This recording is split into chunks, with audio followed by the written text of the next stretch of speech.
He's back, baby! That's right, Mobius M. Mobius Triple M is now back in the same way they was, with just a slight little nerf. So I hereby summon all my imps to join me in my adventures through Marvel Snap. Hey everybody, it's Annabelle. So we're talking about the patches today that came out. Now this is a patch that we actually already knew about. It was kind of leaked, not even leaked, like broadcast from the highest mountains. That Mobius and Mobius was going to go back to what he was and just get a slight increase from being a 2-3 to a 3-3. I'm honestly not sure if this is the last time that Mobius is going to be changed, even in the near future. Because it still messes with cards that it really shouldn't be messing with, like Mr. Negative and Death and Swarm. And that's kind of not what you want if you're a newer player, because those are cards that you kind of rely on as a newer player. But it's kind of like saying that Cosmo shouldn't be in the game, because it's almost the same exact thing as Cosmo in the game now. You have so many ongoing cards that you kind of rely on in the early game, and Cosmo says no to them. Now you've got Mobius and Mobius who says it for the cost reduction cards. So it's the same power, same toughness, almost same ability as Cosmo, but just for cost reduction. So it's falling into that same loop now. And I don't think anybody ever yells at Cosmo for existing for all the ongoing that it takes rid of. So that's the biggest change, the one that everybody's talking about. Ton of buffs on this particular one. A lot of little buffs. First up is Doctor Strange. Doctor Strange got moved from a 3-3 to a 2-3. So actually got it pushed down one energy, but kept the same power. So this is now fitting in more as a tech card, giving Move a little bit more of an option to play earlier game, or even later game. Another big change that we had was to the big old Shang-Chi. Shang-Chi got not moved in any power energy, but in how it works now, instead of taking out 9s and lower, it takes out 10s and higher. The nice thing about it is that you can always remember 10, and this gives us a nice round number.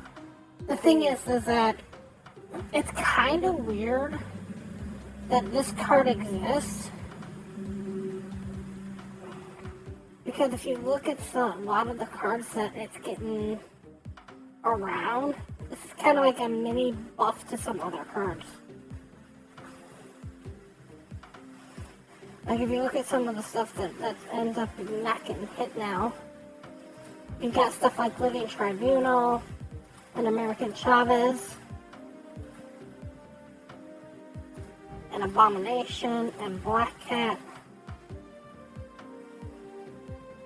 And some of the other cards that actually got buffed this particular patch are going to fall into 2-2, like the next one that we're going to talk about here. We're going to skip a little bit.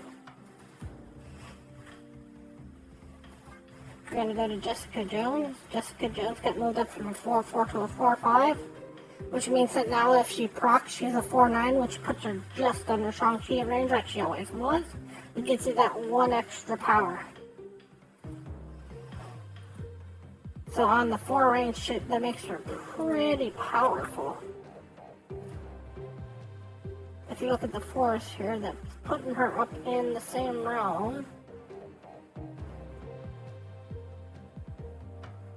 as an Enchantress, which you'll play sometimes just for the power, or a Spider-Man, or a Miss Marvel if you can't hit anything.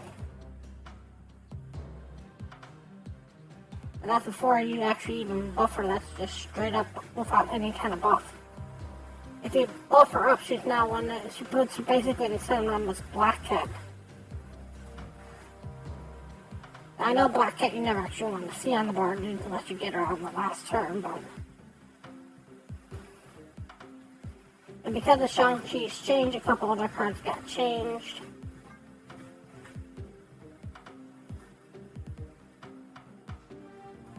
She-Hulk got changed back to her original 10, this is where she started out as. So she can still get caught by the Shang-Chi. And there was actually a change.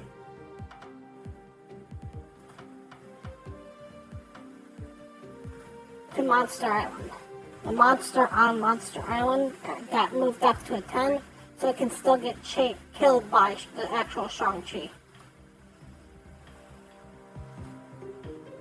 A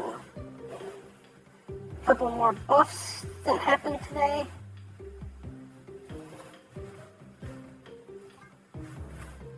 Warpath got changed to a 4/5. That now gives plus 5 power. Instead of what it used to give, which was the plus 4.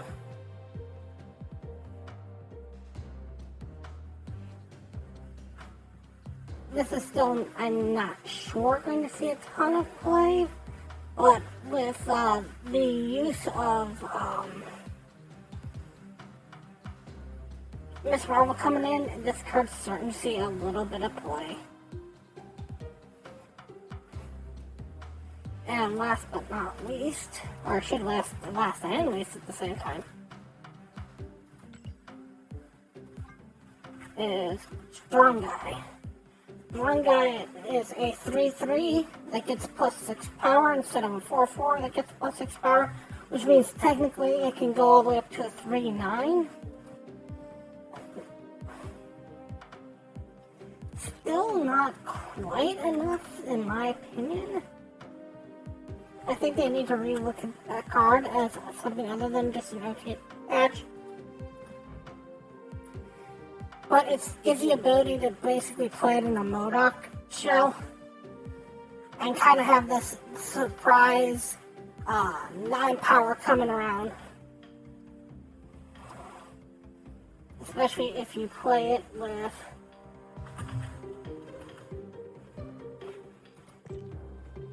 Wojo. So now you can basically set up on turn 6 to play the Dakin, the Strong Guy, and basically have all that go into your hand. And then if you go to turn 7, you can basically remove everything with the MODOK. Or if you got the MODOK already hidden down behind the Invisible Woman, you can basically get that down too. And get kind of this 8 plus 9, so that would make it 17 power swing that you can just have come down on turn 6 if you got it already set up, kind of as a backup for Hela. So, interesting little combos. Nothing super big on this, but a lot of big changes with the Shang-Chi basically getting knocked out of its running. But I don't think it's that big anymore because Shang-Chi's starting to fall off the edge of play, especially with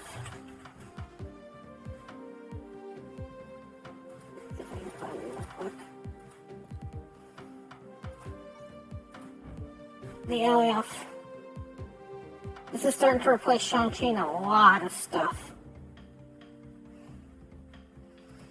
And to a certain degree, so is